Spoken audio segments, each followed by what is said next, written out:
Welcome to another episode of the Gay Barchives Show, where we explore gay history, one bar at a time. I'm your host, Art Smith, and today's episode is part of a new series called Gay Bar Takeover. In this series, former pioneers from various industries, like finance, healthcare, and fast food, share their journeys as they transition into owning and operating gay bars. It's a fun mix of personal stories, behind the scenes insights, and the future of LGBT safe spaces.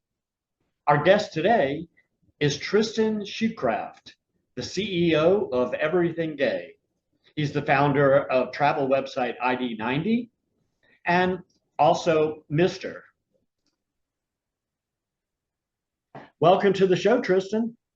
Thank you. Thanks so much for having me. I'm jealous of your background.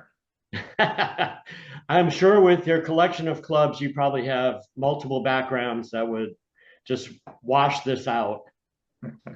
So, as you know, the gay bar industry, a lot of people have been talking about it over the last half a dozen years or so, especially with the onset of COVID. And a lot of people have this appearance, this attitude that gay bars are kind of vanishing and we don't need them anymore. But you are one of a handful of people around the country who have started out in completely unrelated fields and moved into entertainment. So let's talk a little bit about your background. At 17 years old, you were offered a job as a model and moved to Italy. Yeah. Don't know what my parents were thinking letting me move to Italy when I was 17, but I probably was not going to take a no. So yeah, it was living in Europe at 17. That's actually after living in Italy, I ended up moving to Amsterdam. That's really when I went to my first gay bar in Amsterdam and discovered my gay self. So that definitely had an impact on the trajectory of your life, moving forward. Now, not too long after that, at the age of 21, you decided to dip your toe in the entrepreneurial waters. And you started a company called ID90. If I'm not mistaken, that's kind of a service industry format for helping people in, for instance, the airline industry get reservations at hotels on short notice. Is that what that was about?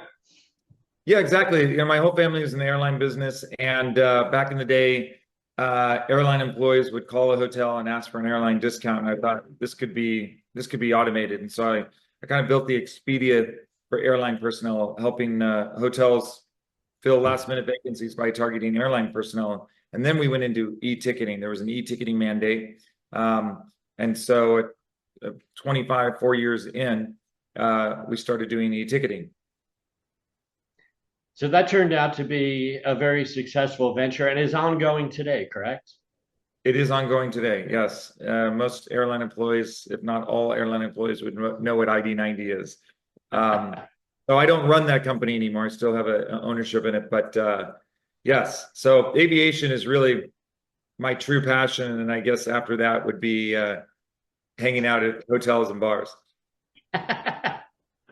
So fast forward a few years and you saw something missing in the telemedicine field, in the healthcare field for gay men, and decided to build a platform to help them get access to PrEP and other health services that they needed. And I'm sure everybody that's watching this video is familiar with Mistr, MISTR. So that was your next project, but it wasn't designed to be a business, right? No, it wasn't. I mean, I was hearing about all these challenges of people getting on PrEP, and I'm like, why? I mean, this is like the first time in a generation that we actually have the tools to eliminate HIV.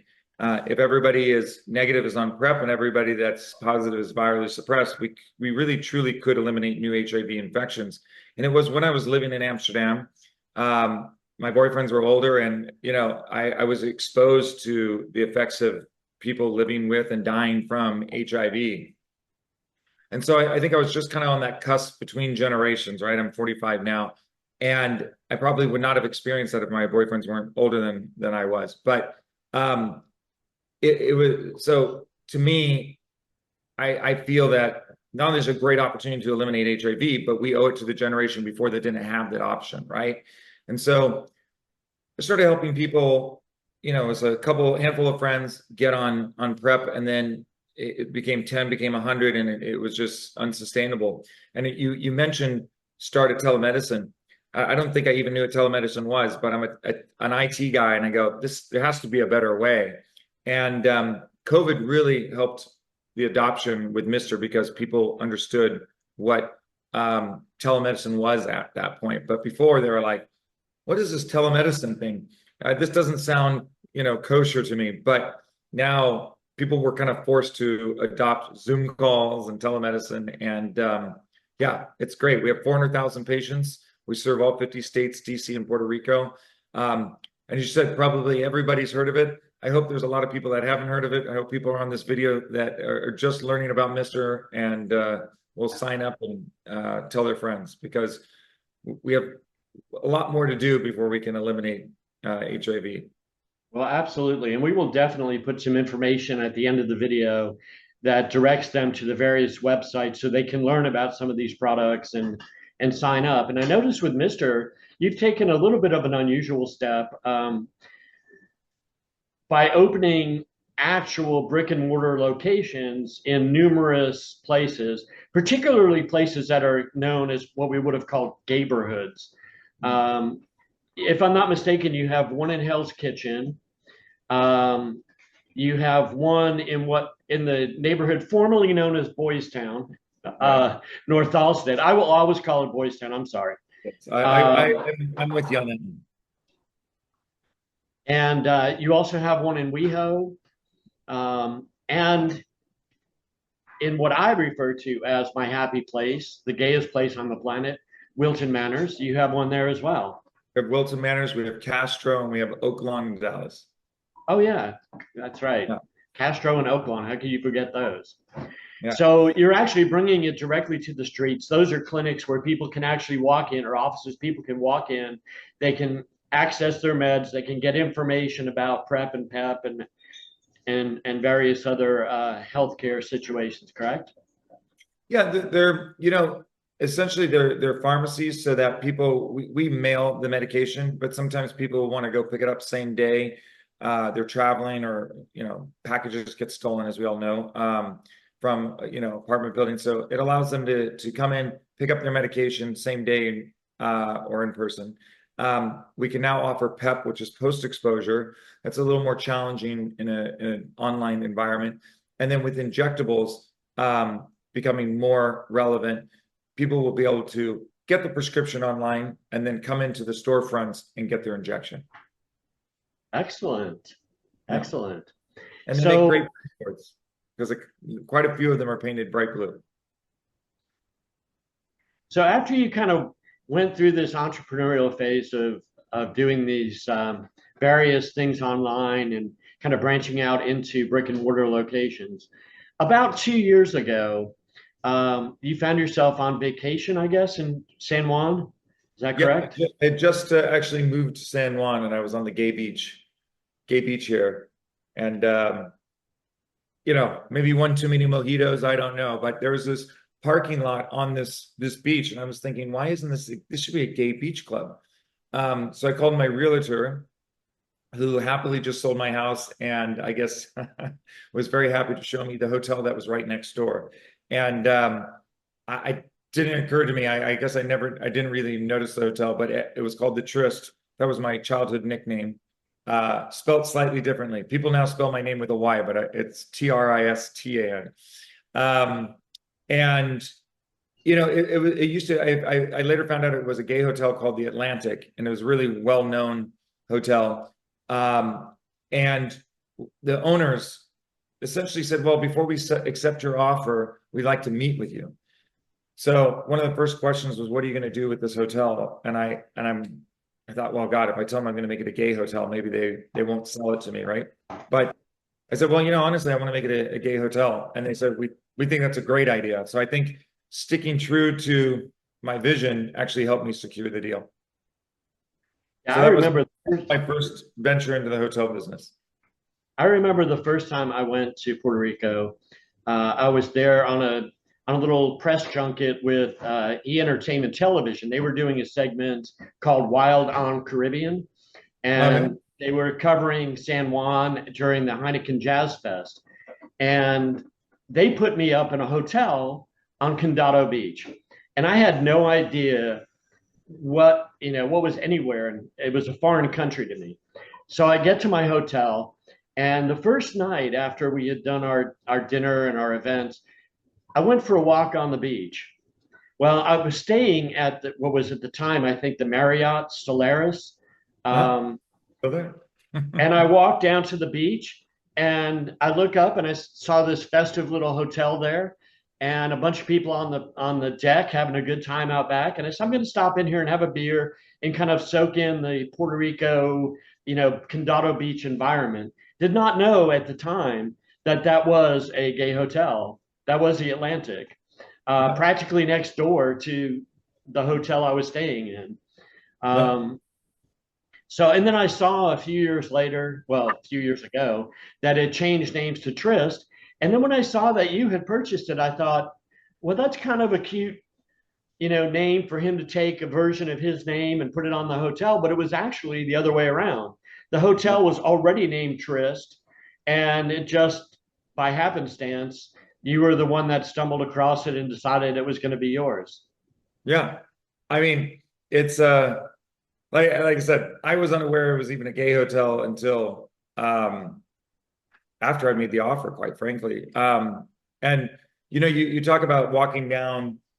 A lot of people don't know that it's a gay beach, and now we have a big old gay flag that we put out there on the beach because Atlantic Beach, that's where it's got its name. It's called Atlantic Beach here in Condado. It's a gay hotel, but so many people don't even know it's a gay beach. So yeah, that was my first thing. And I lived in hotels for many years. I always wanted a hotel. I told the story before that I watched the Birdcage and I'm like, oh my God, that's when I retire, I want to own a gay beach hotel in Miami. And somebody later pointed out that it wasn't a hotel, it was a nightclub downstairs. But as you probably know, I have a couple of nightclubs as well, hence the interview. But after acquiring Tryst, I said, well, no one's going to come down here.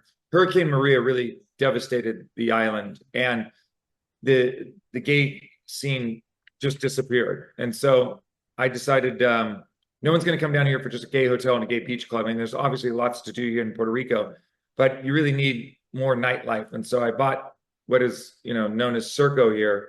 It's kind of like the Abbey of Puerto Rico. Everybody has a story, and it was around for many, many years. And so now people can come to the Tryst San Juan and Circo. And they're basically within walking distance of each other, correct? They are, yeah. 5-10 minute walk. So you start off with a couple of places in San Juan, and that was impressive for somebody coming from a completely unrelated entrepreneurial background to step in and buy an iconic hotel and a nightclub right down the street. But then the next thing we heard about you, which was all over the news everywhere, was this guy who's been doing, telemedicine and online reservations suddenly is buying one of the most famous LGBTQ night spots in the entire world, the Abbey and, of course, the Chapel in Weho. And I understand you've been a long time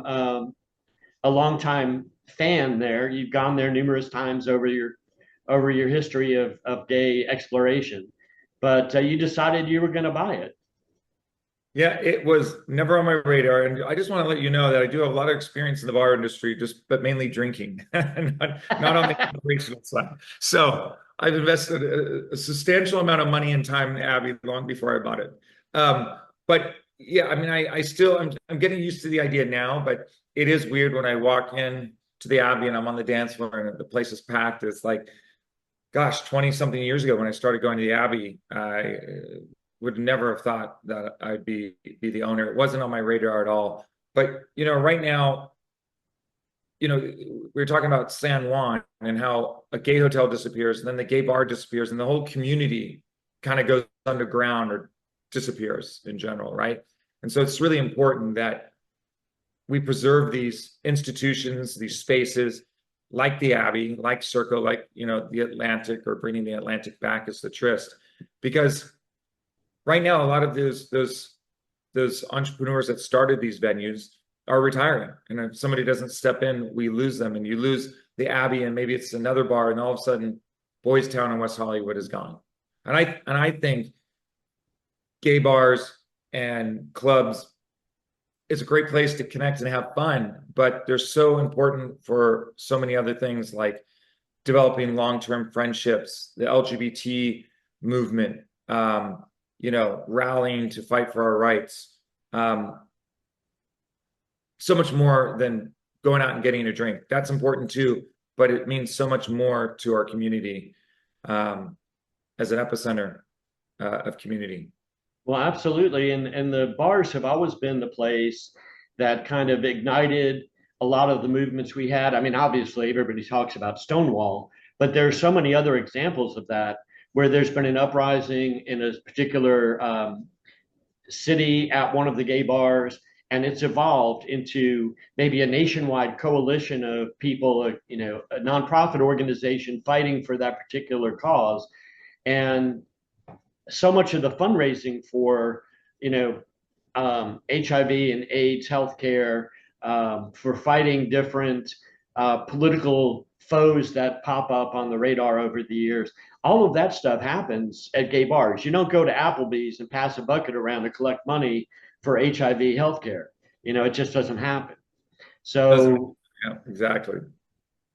and I'm glad to see that there are a number of people like yourself who are not coming from a long history of, owning bars and whatever to just own more bars, but you're coming from a completely unrelated industries, tech fields and, IT, healthcare, and bringing those talents into this scene as well.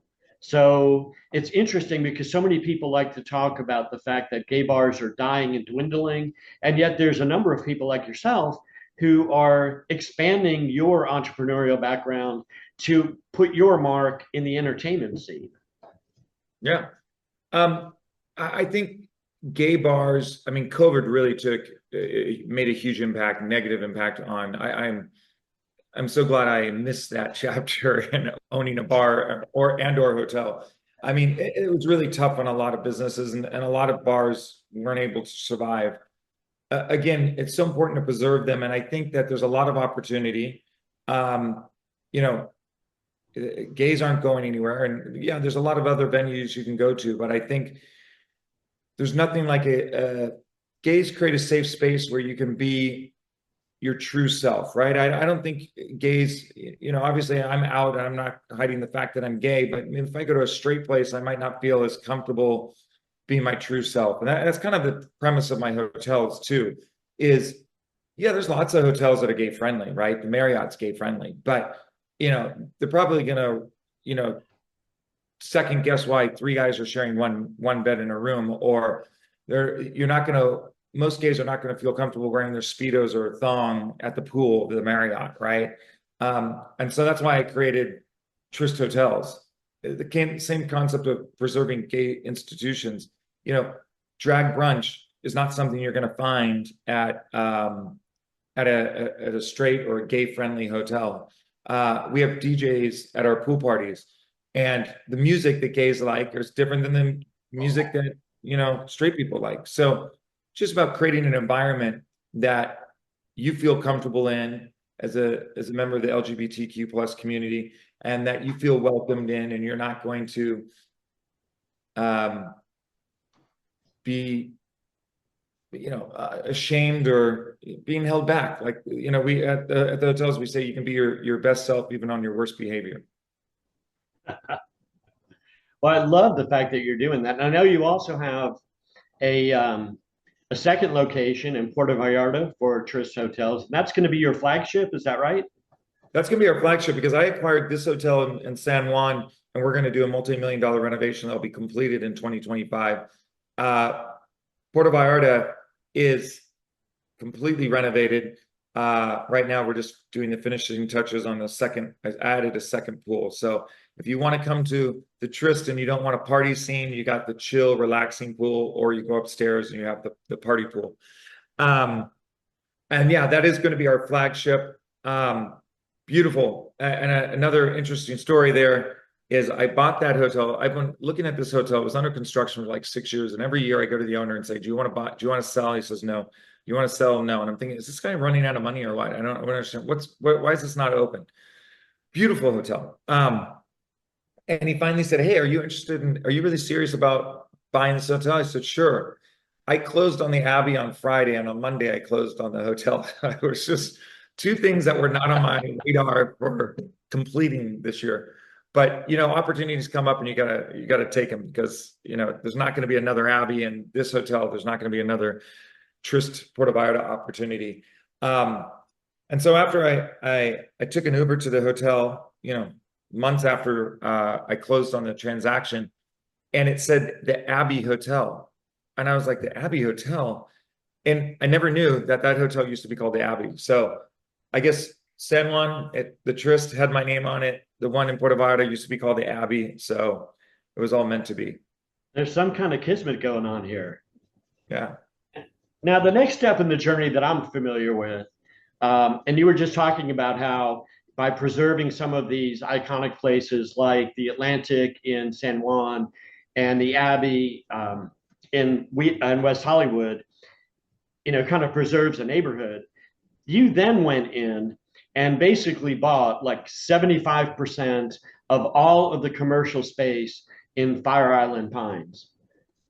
Yeah. Just decided, okay, we're gonna take our next adventure and we're gonna own the Pines. Also not on the schedule of events for this year, but again, talk about a cultural institution.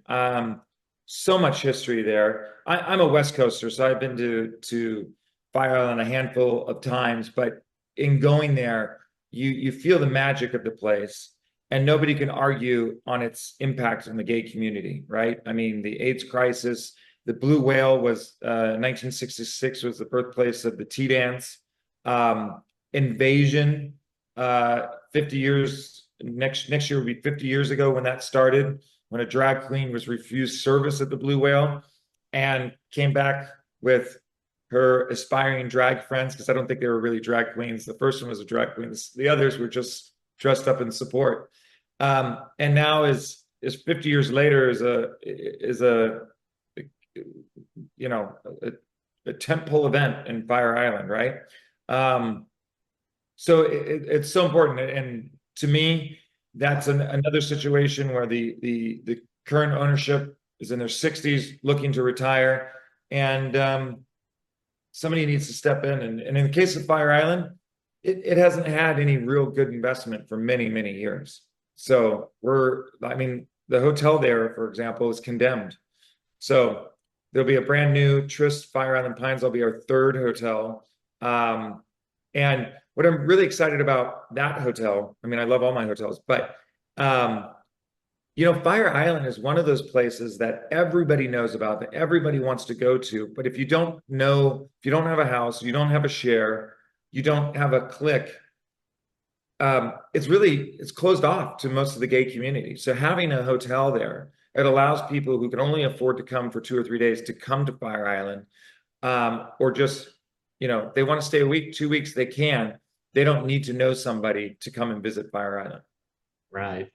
And you have such a good team of people there that, I mean, they predate your purchase of the property in Fire Island Pines. But since I've been doing this project, I have connected with so many people there that have a genuine interest in not only the future of Fire Island, but also in its history. I'm absolutely positive, Bobby Bonanno from the Fire Island Pines Historical Preservation Society. He and his team have done an excellent job in preserving the stories and the history of the Pines, particularly. Daniel Nardicchio, who started the underwear party there and now runs the Ice Palace, is making a great impact. Meryl Meisler, who is a photographer, I think she's about 73 years old, from New York, who just has been touring the country with a photographic exhibit of the pictures she took on Fire Island, candid photographs from the 70s, helping preserve that history. There's a lot of people that are really invested. David Jaffe, a filmmaker, who is just putting out a short docu-dramedy, kind of documentary drama comedy film that takes place in Fire Island Pines and is about the condition and the plight of the pines. So there's so many people out there that really are invested in that. And I, for one, am really looking forward to seeing what the Tryst Fire Island Pines is going to bring and what the renovation, and upgrades for the Blue Whale and for the pavilion are going to do to kind of change the face of the pines. Because right now, the last number of years, the focus has been mostly on Cherry Grove. That's gotten most of the credit, partly because of things like, the hotel being condemned and the pines not being as attractive. But now that you're stepping in, you're going to be able to revitalize that, put your stamp on it, and bring it back for the people that remember it and for the people who have never been there. Yeah.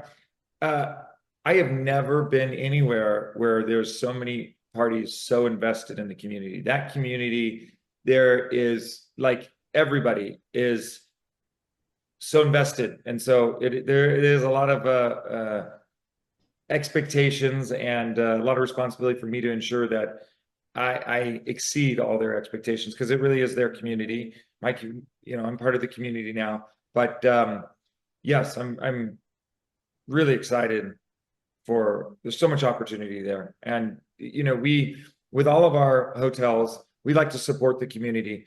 All my businesses, like the Abbey, we're in West Hollywood, we're part of the community. We just did a toy drive for Children's Hospital Los Angeles because that's part of our community. And we try to incorporate local artists, like in Puerto Vallarta, local gay photographers doing the photography in our hotel. And the same is true in Fire Island. We definitely want to pay homage to the history, and you'll see that in the artwork and art installations throughout what we call the campus. I think that's what our architects are referring it to. But basically, we want to create a downtown or waterfront where you can have drag brunch, lay by the pool, check into a hotel, go to the nightclub, but it's the epicenter of the gay community in Fire Island. Very cool. Now, I noticed, talking about some of the properties that you've acquired, the Atlantic had already been renamed Tryst, and that's going to stay that way, obviously.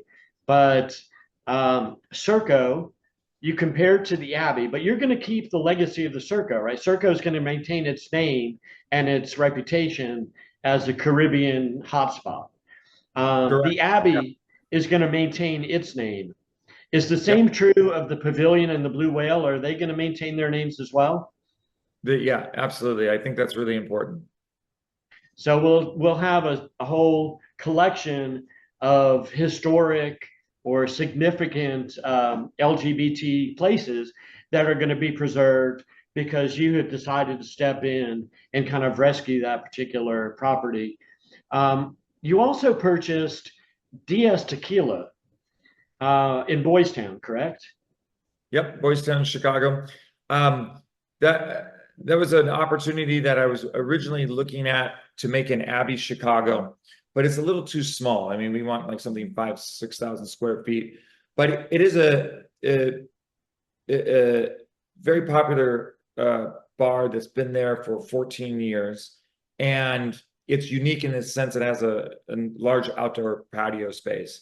So we're maintaining that for special events, but what we actually do to the property is to be determined. But it is going to encompass a gay nightlife venue. The name of that venue is to be determined, but I'm also looking at the possibility of putting a Tryst Chicago there. So that has a hotel, because there's a couple of hotels on the perimeter, but it would be great to have a gay hotel right on the strip, right on Halsted. And with that, in line with all of our hotels, a rooftop pool where you can have weekend pool parties, where everybody in the community is welcome, not just hotel guests. Excellent. And I know now DS Tequila historically was not a gay place, right? No, it was gay. Yep. How was it? Yep, it's right across. I mean, it's right in the heart. It's right across from Sidetracks. It's you can't get a more gay location. But no, it was definitely a gay venue. I saw the pictures. I think was it Market Days, when you had that big outdoor party and the entire patio is packed with shirtless men, shoulder to shoulder, no room to move. Sounds like one of my venues. Guilty. Yeah, it But was definitely at DS exactly. Tequila. I'm just not sure if it was Market Days or Pride or some No, other. we opened for Pride and Market Days. I think DS Tequila's biggest weekend ever was Market Days. It was really well known. Like if you ask somebody in LA what part did they go to, they're like, oh, DS Tequila, because that's what they kind of remember from Market Days when they go there. Very cool. So now you've mentioned that there may be possibly on the back burner a tryst in the neighborhood formerly known as Boys Town. Are there any other key markets that are on your radar? There are a couple of other cities maybe that you're thinking, would it be a good home for a tryst? All our focus is providing a upscale luxury experience, small boutique hotels. So here in Puerto Rico, we're 36 rooms, Puerto Vallarta, 53 rooms, Fire Island will be 30 rooms. So small luxury boutique hotels in top gay travel destinations. So the world is really our oyster. But I've done a lot in 2 years. I've acquired 3 hotels, 5 nightclubs and bars, and 7 restaurants. So it is I'm chronically tired, but I'm a true entrepreneur, and I'll never say no to a great opportunity. As one of the other bar owners that I've interviewed in the past, he said he had sold his businesses and moved to Wilton Manors to retire, and at the age of like 49 or something. And he said, in very short order, I was buying a bar because I'm an entrepreneur and entrepreneurs don't do nothing well. Yeah, it's very true. I mean, I was like, my plan was to retire at 45. Now I'm like, oh my gosh, that is not happening. I'm 45 now, but with all these acquisitions, I mean, Fire Island itself will take a couple of years. Oh, yeah. San Juan won't be ready for another like 18 months. I hope to have Circo reopened this fall, and yeah, so we got several years of construction ahead of us, and then we got to rebuild, the environment around each venue. Well, I certainly hope at some time, I live in Florida, so I certainly hope at some time in the not too distant future, there's a Tryst Wilton Manors, on the radar, because Wilton Manors could use a boutique hotel. Right now, it's pretty much guest houses Right. in Wilton Manors proper. In Fort Lauderdale, there's some hotels that accommodate gay guests. But as far as Wilton Manors itself, at the present moment, there is no new gay boutique hotel, and I think that would be a fabulous addition to there. Plus, Florida, as you may know, Florida has a history of having gay resorts. I mean, we had the Marlin Beach in Fort Lauderdale. We had the Wedgewood and the Suncoast and the Flamingo in St. Pete. We had Parliament House in Orlando. There's been, and some of them fairly large, some of them 120, 125 rooms of all gay all the time. So Right. Florida is definitely a good place if you can find the right opportunity, and we would certainly welcome that. Well, definitely Wilton Manors is on the radar. Trying to find a location is the challenging part. That was the challenging part as we expanded Mistr in the storefronts, is we want to be in those neighborhoods, right? And we have very specific requirements. We want something, because there's other gay hotels that are gay friendly or hetero friendly, and they have too many rooms and they can't fill it up 7 nights a week with just gays. And so then they start opening it up to the public, the Expedias of the world. And then gays are there is like, I thought this was a gay hotel. And the straight people are like, is this a gay hotel? And so I like to keep the hotel small so it truly is gay. Of course, everybody's welcome, but the atmosphere is very gay. Absolutely.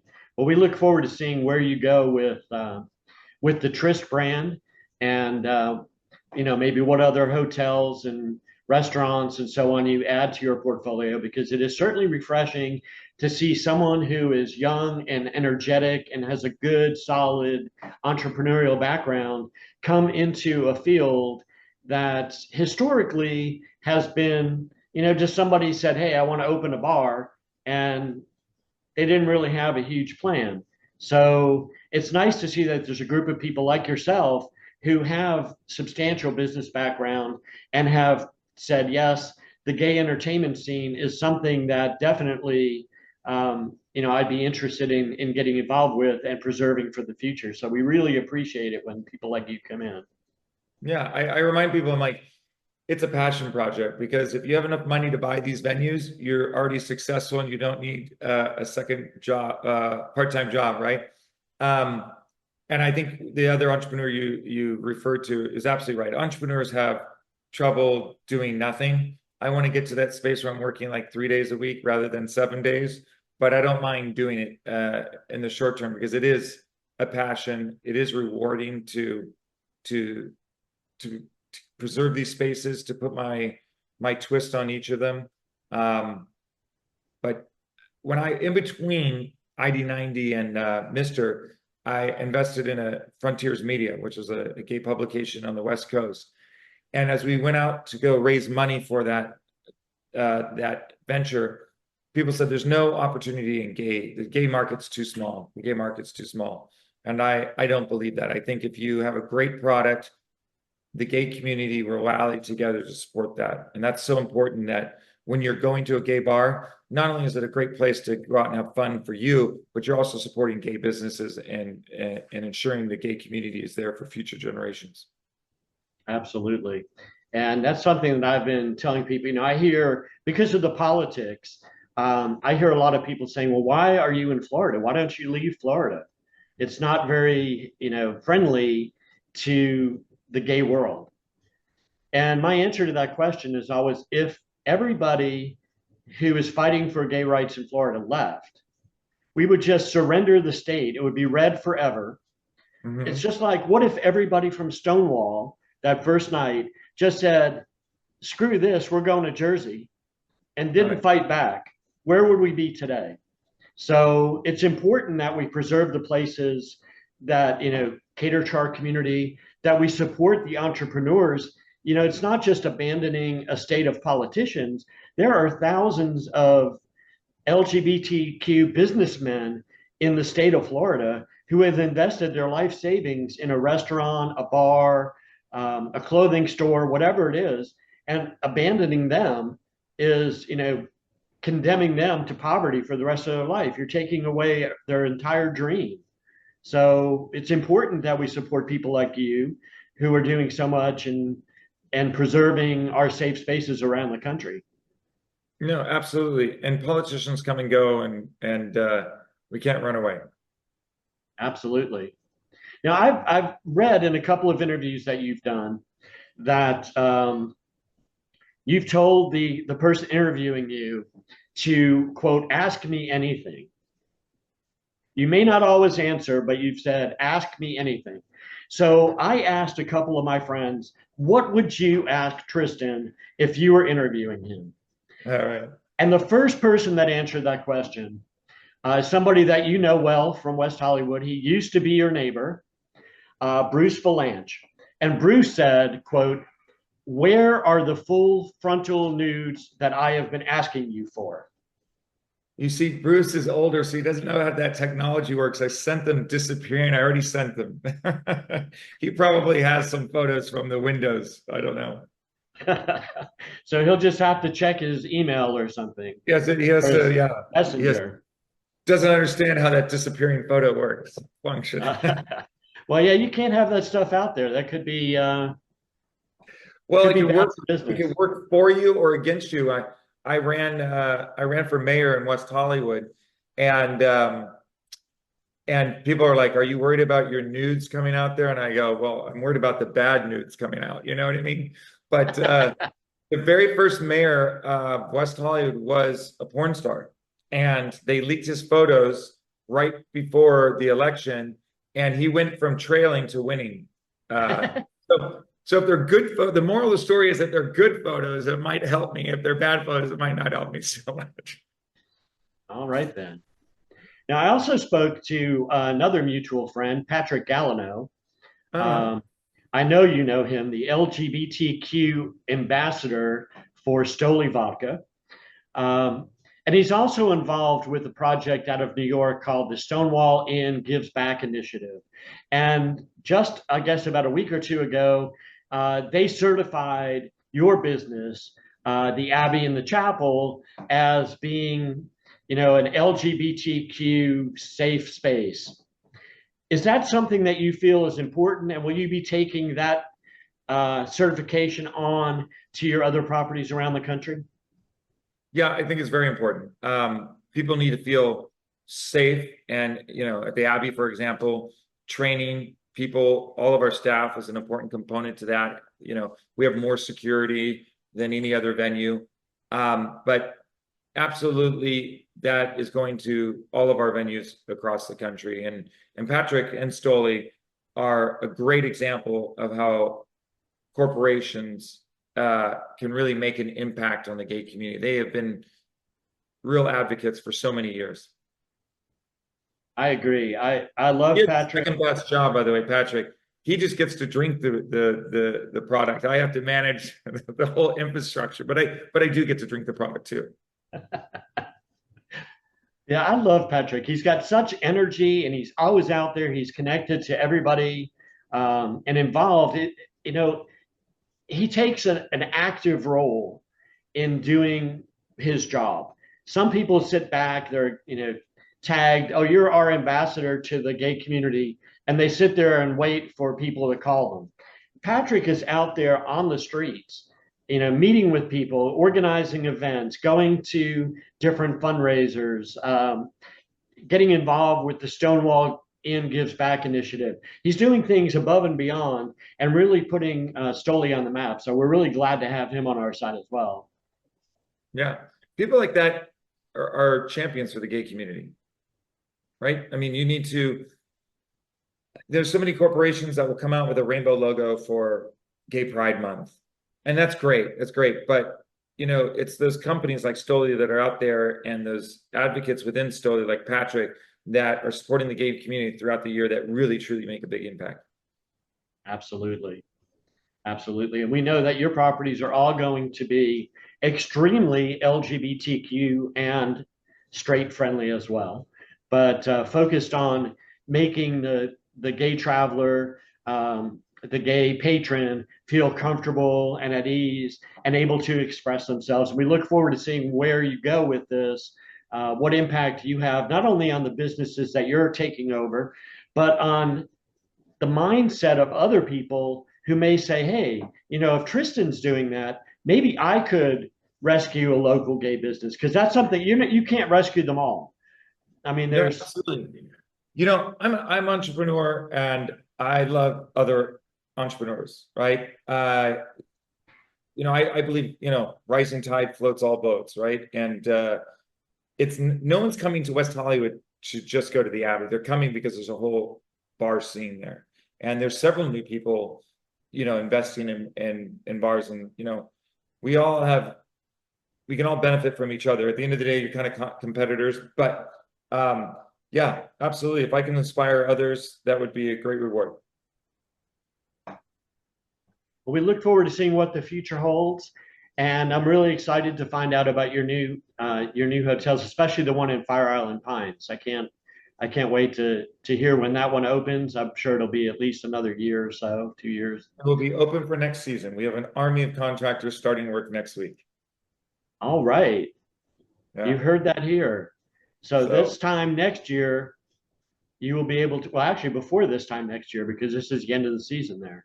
Yep, our goal is Memorial Day weekend, opening of the season. The hotel Memorial Day weekend 2025, you should be able to stay at the Tryst Fire Island Pines and enjoy the revamped versions of the Blue Whale and the Pavilion and everything that Fire Island Pines has to offer. So you can thank Tristan for that either now or later, but definitely show him your support. And we thank you, Tristan, for taking the time to, talk to us about your background and what your plans are with the future of your businesses in the gay entertainment industry.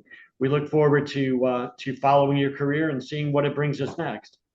Well, thank you for the invite, and thank you for what you're doing. I think you're telling a really good story.